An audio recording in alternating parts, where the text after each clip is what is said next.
మీకు ఇప్పుడు వచ్చిన మ్యాచ్ ఫిక్స్ అవుతుందా లేదా మ్యారేజ్‌కి అనేది మీరు తెలుసుకోవాలనుకుంటే టారోట్ రీడింగ్‌లో మీరు తెలుసుకోవచ్చు. అండ్ ఆ పర్సన్ ఎలాంటి వాళ్ళు, ఆ పర్సన్ క్యారెక్టర్ ఎలాంటిదో కూడా మీరు టారోట్ రీడింగ్‌లో తెలుసుకోవచ్చు.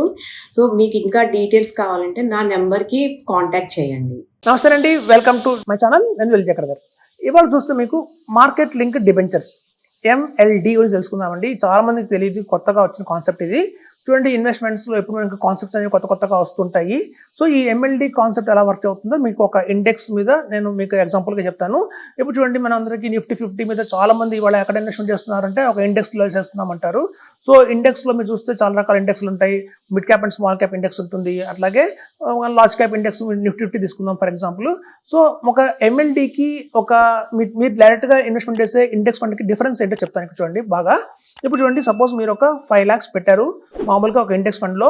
సో ఇండెక్స్ ఫండ్లో 5 lakhs పెట్టిన తర్వాత ఒక 3 years ఆరిజిన్ తర్వాత సపోజ్ మార్కెట్ కొంచెం బాగా ఫాల్ అయింది అనుకుందాం. సో అలా ఫాల్ అయిన మార్కెట్లో చూస్తే మీ 5 lakhs ప్రిన్సిపల్ కూడా తగ్గిపోతుందండి. లాస్ట్ 2 yearsలో చూసాం, ఆల్మోస్ట్ ఆల్ టైమ్ హైలో మనం ఇన్వెస్ట్మెంట్ చేశారు చాలా మంది. 86,000 లెవెల్స్లో ఇన్వెస్ట్మెంట్ చేసిన వాళ్ళ దగ్గర కూడా ఇవాళ మార్కెట్ ఇంకా 74 దగ్గర కొట్టుకుంటుంది. ఇంతే వాళ్ళు పెట్టిన 5 lakhs ఇవాళ ఇంకా 4,20,000లోనే ఇంకా ఉంది తప్ప వాళ్ళు ఇంకా పైకైతే రాలేదు. సో మనకి చూస్తే చాలా మందికి రిస్క్గా ఉంటుంది. మార్కెట్ పడిపోతే మా పరిస్థితి ఏంటి, ప్రిన్సిపల్ కూడా పోయింది కదా అని అనుకో ఉంటారు.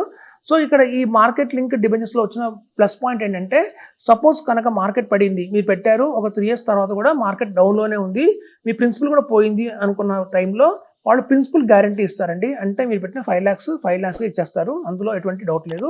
సో మనకి ప్రిన్సిపల్ ఎటువంటి టైంలో మార్కెట్లో పెట్టిన తర్వాత ఈ ప్రిన్సిపల్ పోవటం అనేది జరగదు. 3 ఏళ్ళు కనుక మీరు అయితే ఎంఎల్డి ద్వారా.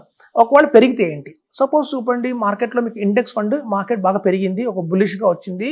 సో మీకు ఇండెక్స్ మీకు 12% రిటర్న్ ఇచ్చింది అనుకోండి. అలాంటి టైంలో మార్కెట్ లింక్ డిబెంచర్స్ మీకు 1% ఎక్స్ట్రా ఇస్తాయి. అంటే మీకు మార్కెట్లో ఇండెక్స్ ఫండ్ నిఫ్టీ 12% ఇస్తే వీళ్ళు 1% యాడ్ చేసి 13 ఇస్తారు.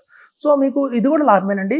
సో ఇక్కడ మీరు అర్థం చేసుకోండి, మార్కెట్ పెరిగినా మీరు లాభపడినారు, ఒక మార్కెట్ పడిపోయినా మీ ప్రిన్సిపల్ మీకు వెనక్కి వచ్చింది. సో ఇది ఒక ఎంఎల్డి కాన్సెప్ట్ అనేది చాలా తక్కువ మంది చేస్తున్నారు మార్కెట్లో ఇవాళ ఇండియాలో. సో ఇది ఒక బ్యూటిఫుల్ కాన్సెప్ట్ అండి. ఒకవేళ కనుక ఇదే ఎంఎల్డి కనుక మీరు ఒక mid cap and small cap మీద కానీ, ఒక మిడ్ క్యాప్ మీద ఇండెక్స్ కనుక ఉంటే అలా ఉంటుందో చెప్తాను. సో మిడ్ క్యాప్ మీద అయితే కనుక అట్ సేమ్ మార్కెట్ బాగా పెరిగితే కనుక 1% ఎక్స్ట్రా ఇస్తారండి. ఒకవేళ పడింది అనుకోండి మార్కెట్ డౌన్, అప్ టు -20 దాకా వీళ్ళు రిటర్న్ చెప్తే ఎవరు అంటే చూడండి, మార్కెట్లో మీరు సపోజ్ పెట్టారు 5 lakhs. ఆ 5 lakhs మీరు డెఫినెట్గా మార్కెట్లో ఒక మిడ్ క్యాప్ మీద పెట్టారు, మిడ్ క్యాప్ ఇండెక్స్లో పెట్టారు, పెద్ద వార్ లాంటిది వచ్చింది, 3 years అయిపోయింది, మీకు ఇక్కడ 40% లాస్ వచ్చింది అనుకుందాం సపోజ్. అంటే మీరు 40% 5 lakhs పెట్టారు, అందులో 40% అంటే 2 lakhs పోయింది, మీ వాల్యూ 3 lakhs ఉంది. కానీ ఇక్కడ మాత్రం వాళ్ళు అప్ టు 20% లాస్ దాకానే వాళ్ళు కవర్ చేస్తారు. అంటే చూడండి, వాళ్ళు మీకు 20% అంటే 1 lakh తగ్గిస్తారు, 4 lakhs మీకు వస్తుంది అనమాట. సో మీరు కనుక ఇన్వెస్ట్మెంట్ చేసుకుంటే 3 lakhs అయింది. ఎంఎల్డి ద్వారా పెట్టినందుకు వల్ల మీకు అది 4 lakhsతో కట్ ఆఫ్ అయిపోయింది. సో మిడ్ క్యాప్ మీద అలా వర్క్ అవుతుంది. కానీ వేరే లార్జ్ క్యాప్ ఇండెక్స్ ఏదైతే ఉందో నిఫ్టీ 50 మీద మాత్రం అలాంటిది ఏమి ఉండదండి. మీ ప్రిన్సిపల్ సేఫ్టీగా ఉంటుంది. సో అదండి మార్కెట్ లింక్ డిబెంచర్స్ అనేది. సో ఇది ఒక కొత్త కాన్సెప్ట్ అయితే వచ్చింది. ఇది ఎవరికి ఇన్వెస్ట్మెంట్ చేసుకోవాలి అంటే కనుక, ఎవరైతే నేను మార్కెట్లో ఇన్వెస్ట్మెంట్ చేస్తాను కానీ నా ప్రిన్సిపల్ ఎప్పటికీ తగ్గకూడదు, నేను లాంగ్ టర్మ్లో వెయిట్ చేస్తాను, 3 years or 4 years or 5 years wait చేస్తాను, కానీ నా ప్రిన్సిపల్ మాత్రం పోకూడదు అనుకున్న వాళ్ళందరికీ కూడా, ఒక కన్సర్వేటివ్తో ఉన్న వాళ్ళందరికీ కూడా, వెల్త్ ప్రిజర్వేషన్ కోసం చూసే వాళ్ళందరికీ కూడా ఇది ఒక మంచి ఆప్షన్ కింద చెప్పొచ్చండి. మార్కెట్ పెరిగినప్పుడేమో ఇండెక్స్ కంటే ₹1 ఎక్స్ట్రా ఇస్తారు, మార్కెట్ పెట్టినప్పుడేమో మీ ప్రిన్సిపల్ మీకు వస్తుంది. సో ప్రిన్సిపల్ నెగిటివ్ అవడం అనేది జరగదు ఇందులో. ఇది ఒక మంచి కాన్సెప్ట్గా వచ్చిందండి మార్కెట్ లింక్డ్ డిబెంచర్స్ అనేది. తెలుసుకోండి, ఇంకా మరింత విషయాల కోసం మాకు కాల్ చేయండి. Thank you.